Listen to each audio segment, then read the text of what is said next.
It started like any ordinary morning. The city bus rolled to a stop, its doors hissing open to let in a gust of cold air and a stream of passengers, each more absorbed in their phones, coffee, or thoughts than the world around them. No one noticed him at first. An elderly black man, neatly dressed, with a newsboy cap on his head and a worn leather messenger bag across his chest, stepped onto the bus. He moved slowly, not out of frailty, but with the deliberate grace of someone who had seen too much to ever rush. He nodded politely to the driver, who barely looked up. There were plenty of empty seats at the back. But he sat in the second row, just behind the driver, near the window. It was warm there. Quiet. Safe. He didn't expect to be the center of attention that morning.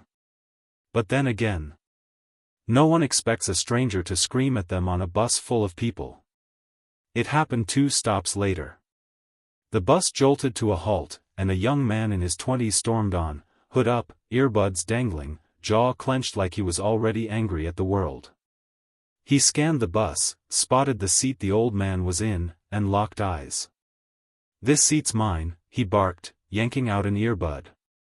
The entire bus glanced up, just for a second. But not long enough to intervene. The old man looked up slowly. "I beg your pardon?" he asked, calm as a breeze. The young man rolled his eyes and pointed. "That seat. I always sit there. So get up." A quiet pause. Then, without raising his voice, the elderly man responded. "I didn't see your name on it." A few people chuckled under their breath. Not the young man.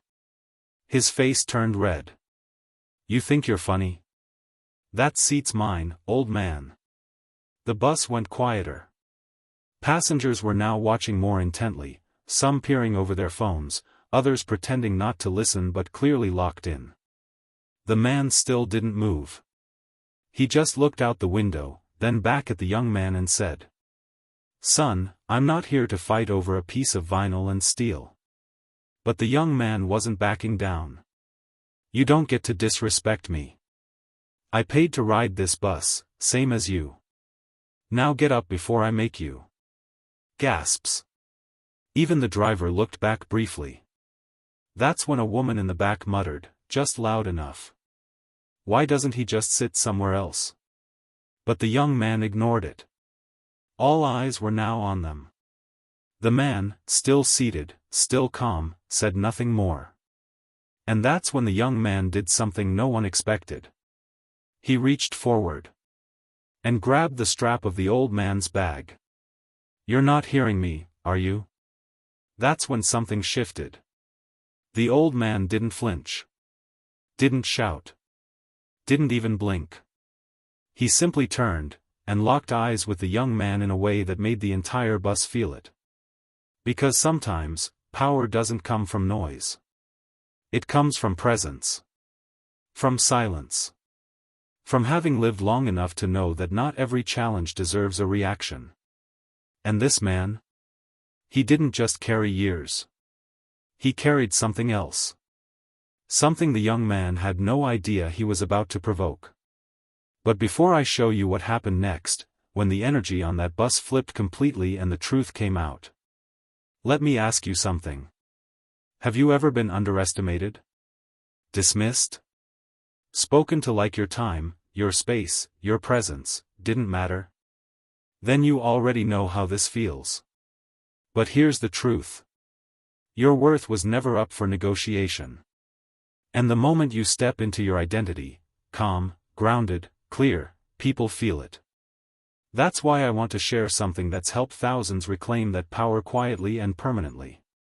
It's called the 369 Manifestation Code, a simple, energetic method based on Tesla's universal principles of 369. No hype. No fluff. Just alignment. Yellow circle. You'll find the link in the first pinned comment below. If you're ready to stop being overlooked. If you're ready to carry power that doesn't need to shout. Backhand index pointing right, this is where it begins. Back on the bus, the young man was still standing. Still loud. Still pointing. But what happened next? It didn't come from the driver. Or the passengers. Or even the man himself. It came from something the young man never expected. Respect, demanded without a word. The bus stood still for just a moment longer than usual, though it never stopped moving. Every passenger could feel the tension. The old man, quiet and poised, gently pulled his bag back from the young man's grip and placed it on his lap.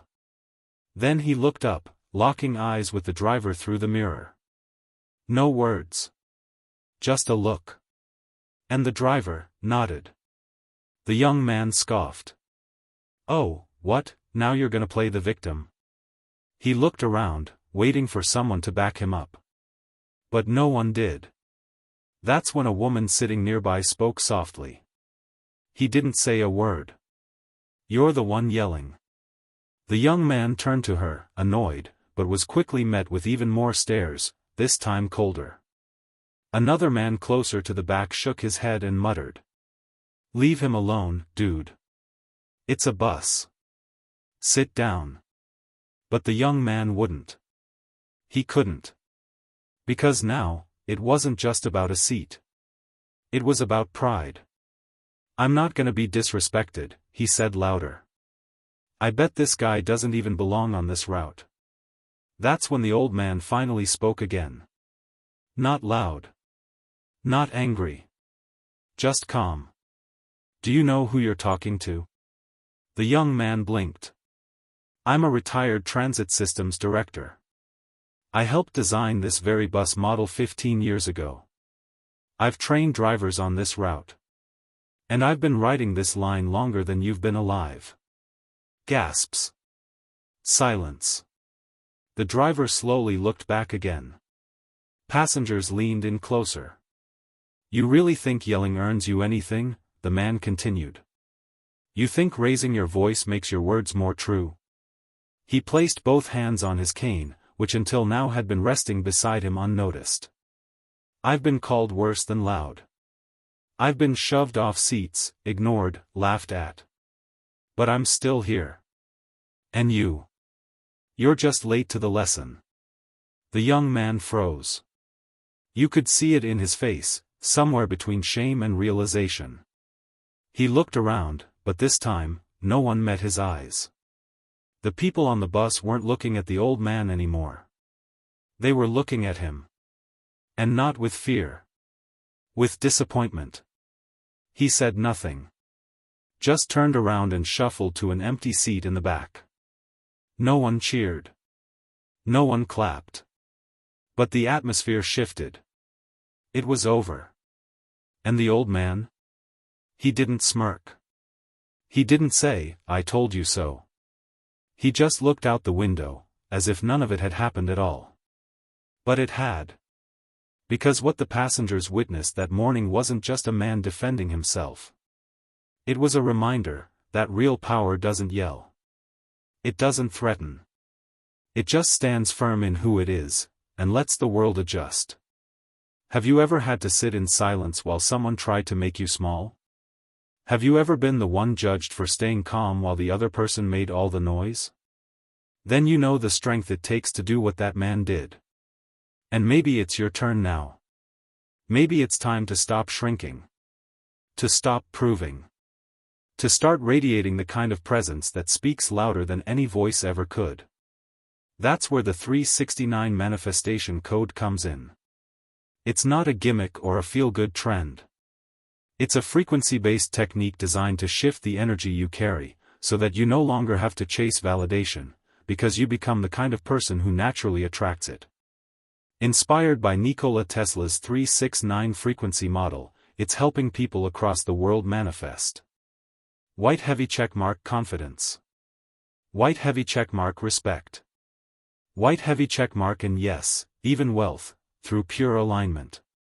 Yellow circle. Click the first pinned comment below to access it instantly. Start showing up the way you were always meant to.